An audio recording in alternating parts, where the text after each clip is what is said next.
young person is arrested for a crime, they are taken into custody, they're arrested, and so they are booked into juvenile hall, very similar to the process that an adult would go through in jail. And so they'll come through, they'll be fingerprinted, they'll be identified, they'll be assessed for their mental health to make sure that there's no ideations of suicide or the possibility they may hurt themselves.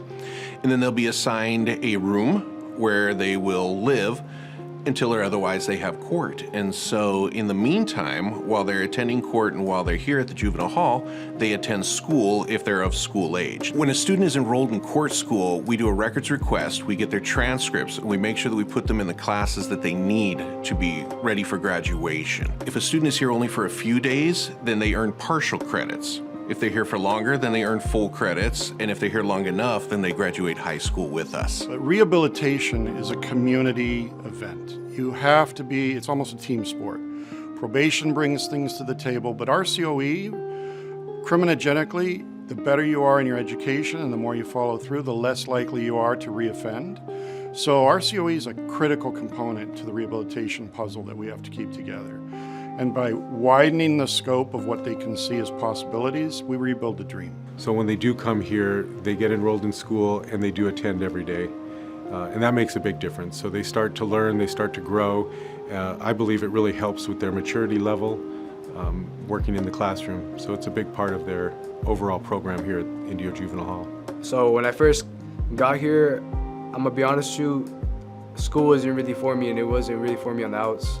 And I thought it was maybe because I wasn't very intelligent, and I thought it was just not a possibility for me, and I probably couldn't complete my high school education. But as it turns out, I was a lot smarter than I gave myself credit for. One of the biggest challenges is the self-efficacy, or them believing in themselves and that they're capable of doing it, right? So this is also a tool to build them up, to let them know that despite what everyone has told you, what you're capable of, you show and you prove to yourself what you're capable of right now by staying persistent, being persevering through the course, no matter what the challenges or obstacles that come up that you face. If you try to just be real with them, you tell them how things are going to work, you tell them where they're at and where they can get to. You just explain to them, like, okay, so you're here, while you're here, make the most of your time, do your work every day, participate, just try, and then they seem to grasp that.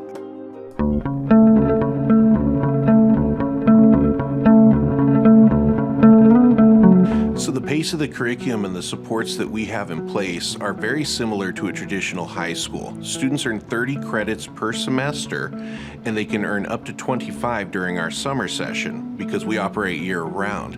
In the classroom, our teachers are both general ed credentialed and special ed credentialed, which means that if a student comes in on an IEP, he doesn't have to be pulled out or taken to a different location to receive his services. So we're able to provide behavioral health services for all of the kids in juvenile hall, whether they are having, special needs in school or not. So all of our kids get service. We don't want to create a gap in their educational services, and we want to make sure that they graduate on time and stay on schedule. We're accredited. We have dual enrollment programs through UCR, so a lot of the students are able to do dual enrollment on UCR. So they look at that number, instead of seeing 220, they see 130, so maybe they're down to 100 credits, but they see that graduation number and they're like, oh, I can do that, I can accomplish that. I actually had students that said that exact thing, right? That by being a part of this program, by taking these college courses, it actually let me know that I'm much more capable than I thought I was.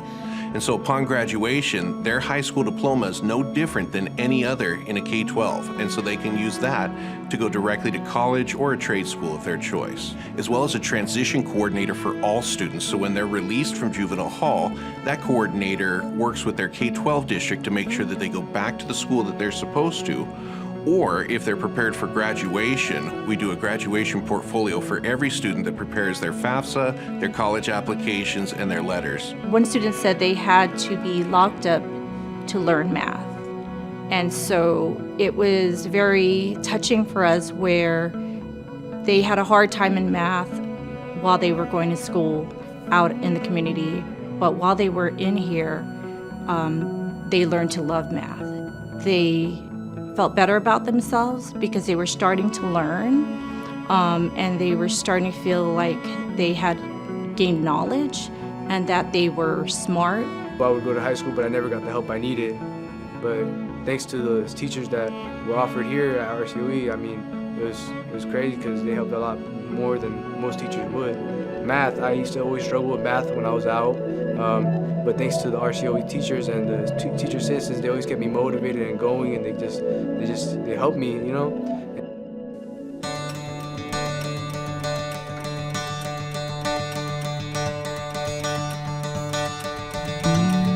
The collaboration with Riverside Probation is one of the most important aspects of how we operate our schools. It's a very symbiotic relationship. They're always present when we do our high school graduations.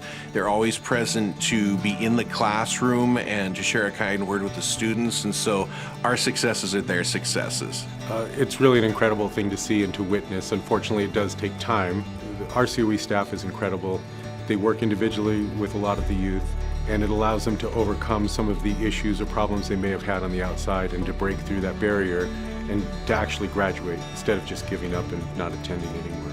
It feels good. When you graduate, it feels good. It keeps you motivated, especially when you're incarcerated, you know, and you're doing something that keeps your mind busy, keeps your mind going, and it's just something that just keeps you in a positive direction, you know. You can change a lot about your life just from upping your education. You can change your life, you can change other people's lives